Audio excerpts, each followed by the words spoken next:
बड़ा समस्या अभी पूरे पटना ग्रामीण इलाका में सुखाड़ का समस्या है। सुखाड़ एक सबसे बड़ा मुद्दा है। किसान को खेती करने के लिए तो पानी उपलब्ध है ही नहीं, सबसे बड़ी समस्या है कि पीने का पानी नहीं है और सरकार इसके प्रति पूर्ण रूप से संवेदनहीन हो चुकी है। तो सरकार को जागृत करना है, समझाना है कि पानी से आवश्यक जीवन में कुछ चीज नहीं है। खेती के लिए पानी चाहिए, बिजली चाहिए। बिजली के प्रति सरकार बहुत उदासीन रवैया दिखा रहा है। जहां बिजली अभी खेती का समय है, जब कैनाल में आप पानी कम बेसी दे रहे हैं तो पूर्ण रूप से बिजली दीजिए। ये इस बिहार के आज़ादी के बाद, देश की आज़ादी के बाद सबसे भ्रष्ट योजना है। कहीं नल लगा है, नल में जल ना आ रहा है। जहाँ जल आ भी रहा है वहाँ इतना कम आ रहा है कि उससे पूरी पूर्ति नहीं हो रही है। ये हो गया कि नल जल योजना ले आया, नल योजना ला के जो कल था चापाकल वो भी बंद कर दिए। आज न चापाकल है न नल जल है, प्यासे मर रहा है आदमी। ये इस सरकार को छोड़ी नहीं है। ये सरकार धीरे धीरे करके हर चीज में कटौती करते जा रही है, लेकिन कटौती इस तरह से कटौती करेंगे तो फिर विकास का कोई मतलब ही नहीं है। रोड दो कम भी बनेगा तो आदमी रह लेगा, लेकिन पीने की पानी, खेती, 70% आज बिहार की जो आबादी है वो खेती पर आधारित है। अगर खेती करेगा नहीं तो आखिर खाएगा क्या? क्योंकि ये नेसेसिटी है। नेसेसिटी पूरा करना सरकार का कर्तव्य है।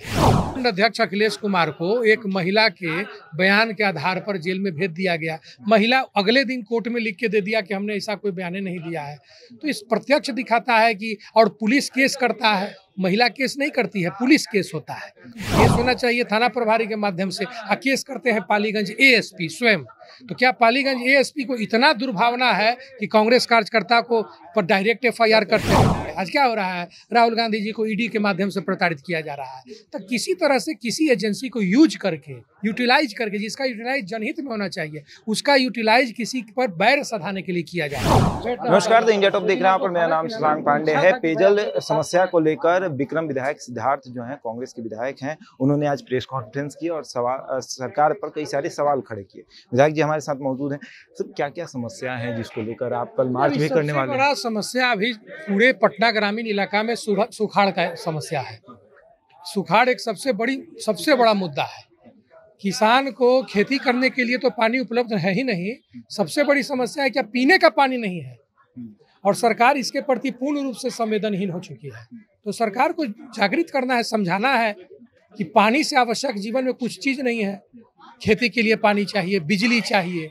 बिजली के प्रति सरकार बहुत उदासीन रवैया दिखा रहा है। जहां बिजली अभी खेती का समय है, जब कैनाल में आप पानी कम बेसी दे रहे हैं तो पूर्ण रूप से बिजली दीजिए। बिजली अब 10 घंटा 12 घंटा कट जा रहा है, कैनाल में पानी नहीं आ रहा है, ताकि कैसे खेती होगा? संभव ही नहीं है खेती होना। नीतीश कुमार की एक योजना है जो 7 निश्चय में आया, नल जल योजना। ये तो नल जल योजना नहीं है। ये इस बिहार के आज़ादी के बाद, देश की आज़ादी के बाद सबसे भ्रष्ट योजना है। कहीं नल लगा है, नल में जल ना आ रहा है। जहाँ जल आ भी रहा है वहाँ इतना कम आ रहा है कि उससे पूरी पूर्ति नहीं हो रही है। ये एकदम टोटल कोलैप्स है ये योजना बिहार में।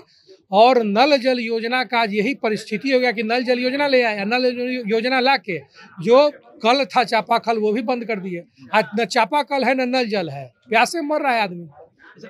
चापाकल की फिर से मांग की है, जबकि चापाकल का योजना खत्म कर दिया गया जब से नल जल योजना। तो ये विधायक फंड में होता था और आमतौर पर ये देखा जाता था कि विधायक जी लोग जहां चाहते थे वहां पर अपने कार्यकर्ताओं के यहाँ इसको लगाते थे, अपने कार्यकर्ताओं के लिए। इस सरकार को छोड़ी नहीं है। ये सरकार धीरे धीरे करके हर चीज में कटौती करते जा रही है, लेकिन कटौती इस तरह से कटौती करेंगे तो फिर विकास का कोई मतलब ही नहीं है।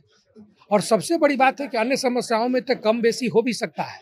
रोड दो कम भी बनेगा तो आदमी रह लेगा, लेकिन पीने की पानी, खेती, 70% आज बिहार की जो आबादी है वो खेती पर आधारित है।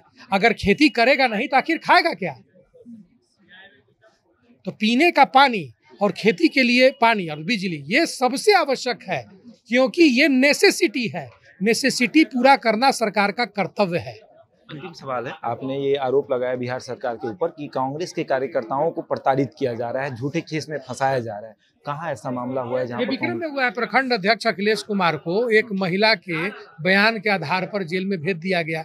महिला अगले दिन कोर्ट में लिख के दे दिया कि हमने ऐसा कोई बयान नहीं दिया है। तो इस प्रत्यक्ष दिखाता है कि, और पुलिस केस करता है, महिला केस नहीं करती है, पुलिस केस होता है।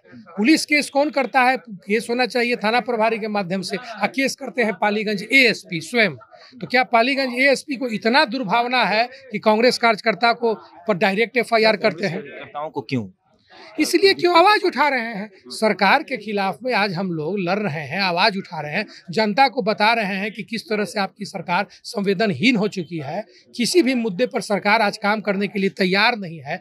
न शिक्षा व्यवस्था सुदृढ़ है, न आपको किसी तरह का पानी, किसानों को किसी तरह का कोई सुविधा देने के लिए सरकार तैयार है। इन्हीं मुद्दों को हम लोग उठा रहे हैं। इसीलिए सरकार आपको इसी तरह से इसी कारण से सरकार का जो सरकारी तंत्र है, आज क्या हो रहा है, राहुल गांधी जी को ईडी के माध्यम से प्रताड़ित किया जा रहा है। तो किसी तरह से किसी एजेंसी को यूटिलाइज करके जिसका यूटिलाइज जनहित में होना चाहिए, उसका यूटिलाइज किसी पर बैर सधाने के लिए किया जा रहा है। चलिए, तो विक्रम विधायक सिद्धार्थ सिंह हमारे साथ मौजूद थे, आप सुन रहे थे। बहरहाल इस खबर में इतना ही, बने रहे हमारे साथ और देखते रहते हैं इंडिया।